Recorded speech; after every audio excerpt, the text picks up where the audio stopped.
नमस्कार, मैं हूं आपके साथ मयंक। तो देखिए, गाजा के लिए आखिरी जंग शुरू हो चुकी है और इसी बीच बड़ी खबर आई है इजराइल से। हूती ने एक बार फिर बड़ा मिसाइल अटैक किया है इजराइल के ऊपर और तेल अवीव के आसमान में एक बार फिर हूती की मिसाइल का कहर देखने को मिला। देखिए, हूतीस की तरफ से फिलिस्तीन 2 मिसाइल दागी गई है और जुम्मे पर यह मिसाइल दागी गई बीते शुक्रवार को। अक्सर आप पूछते हैं कि एग्जैक्ट टाइम बताइए कि कब ये अटैक हुआ। ये अटैक अब से ठीक 24 घंटे पहले यानी कि जुम्मे पर हुआ।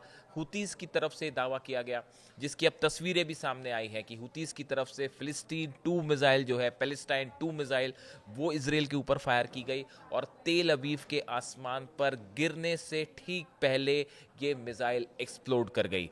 इस मिसाइल के एक्सप्लोजन की वजह से कई हिस्से में शोलों के रूप में इसके टुकड़े जो हैं वो तेल अवीव के आसपास गिरे और जिससे पूरे सेंट्रल इजराइल में बेहद खौफ का माहौल था। सायरन बजने लगे, लाखों लोगों को एक बार फिर शेल्टर्स में जाने के लिए कहा गया।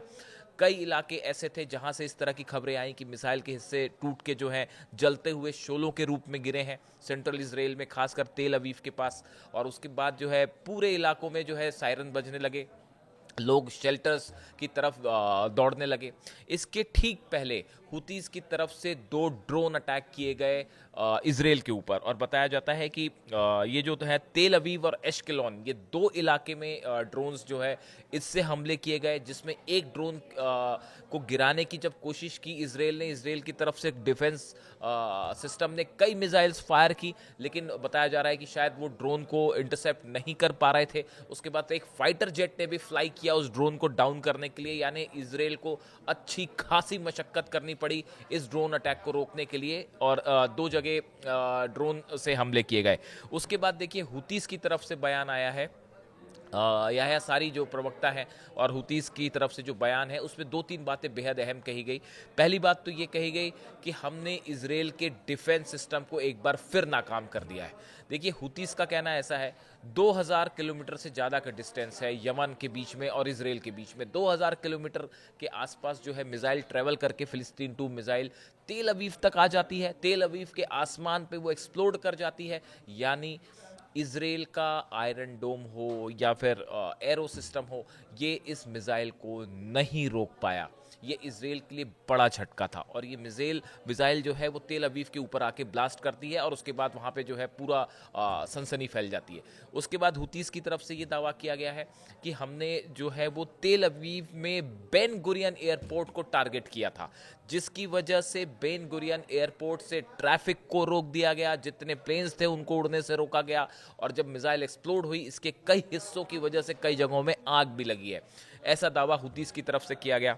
हुतीस ने यह भी कहा कि हमने एश्केलोन और तेल अवीव में ही 2 मिलिट्री ठिकानों पर जो है वो ड्रोन अटैक किए हैं और जो है ये ड्रोन अटैक्स को भी नाकाम करने में इजराइल की जो डिफेंस सिस्टम है उसको काफ़ी नुकसान हुआ और वो उसे रोकने में काफ़ी मशक्कत करनी पड़ी। और एक दावा किया जा रहा है हुतीस से कि एक ड्रोन जो है वो सही टारगेट पर हिट भी हुआ है। यानी हुतीस का दावा जो है कि जो मिसाइल अटैक था वो सक्सेसफुल रहा है और दोनों ड्रोन अटैक सक्सेसफुल रहे।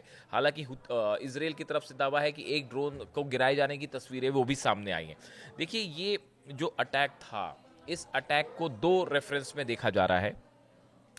पहली चीज तो यह है कि ये इसमें कोई शक नहीं है कि एक बार फिर हुतीस की जो मिसाइल है फिलिस्तीन 2 मिसाइल, ये हम देखते हैं कि बार बार हुतीस की तरफ से जो पैलेस्टाइन 2 मिसाइल फायर की जा रही है, ये इजराइल के डिफेंस सिस्टम के लिए रोकना बड़ा टेढ़ी खीर साबित हो रहा है। दूसरी चीज ये है कि ये हमला देखिए किस वक्त में हुआ है, जब गजा के लिए बताया जा रहा है कि आखिरी जंग, आर पार की जंग शुरू हो गई है और इजराइल के जो डिफेंस मिनिस्टर हैं उन्होंने कहा है कि उनका गजा सिटी को लेकर बयान आया है।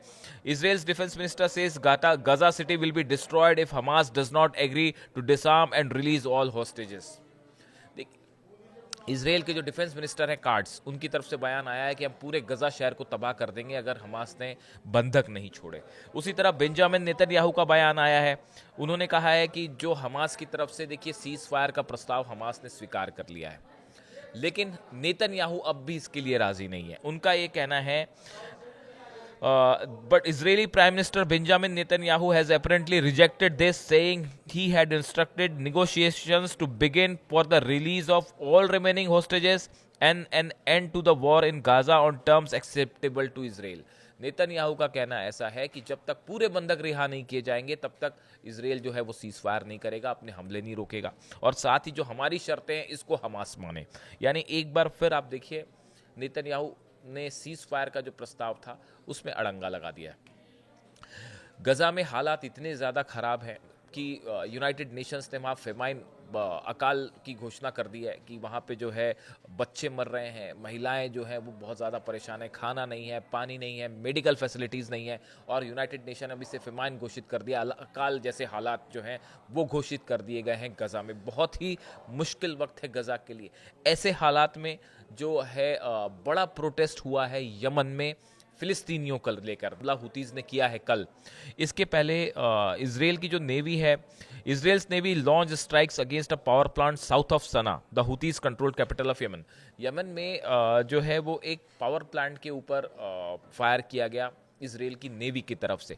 उसके बाद हमने देखा एक बड़ा प्रोटेस्ट हुआ है यमन में, जहां सड़कों पर लाखों लोग जमा थे और वो इसराइल का विरोध कर रहे थे और फिलिस्तीनियों के लिए नारे लग रहे थे, इसराइल के खिलाफ नारे लग रहे थे, अमेरिका के खिलाफ नारे लग रहे थे। इस पूरे दौरान ऐसा लग रहा था कि पूरा यमन जो है, पूरा सना जो है वो सड़कों पर लोग उतर आए हैं और सब एक साथ अल्लाहू अकबर के नारे लग रहे थे सपोर्ट में फिलिस्तीनियों के।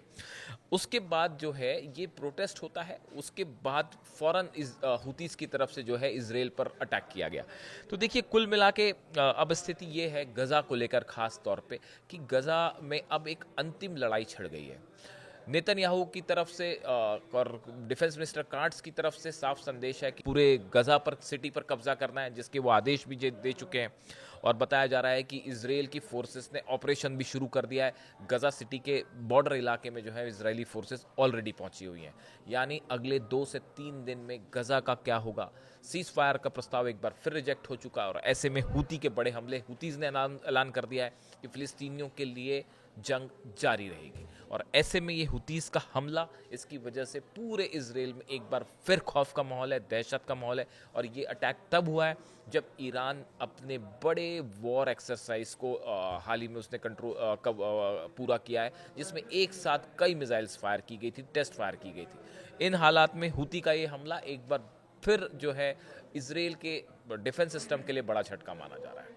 इससे जुड़ी जो भी खबर होगी आप तक पहुंचाएंगे। Thank you so much.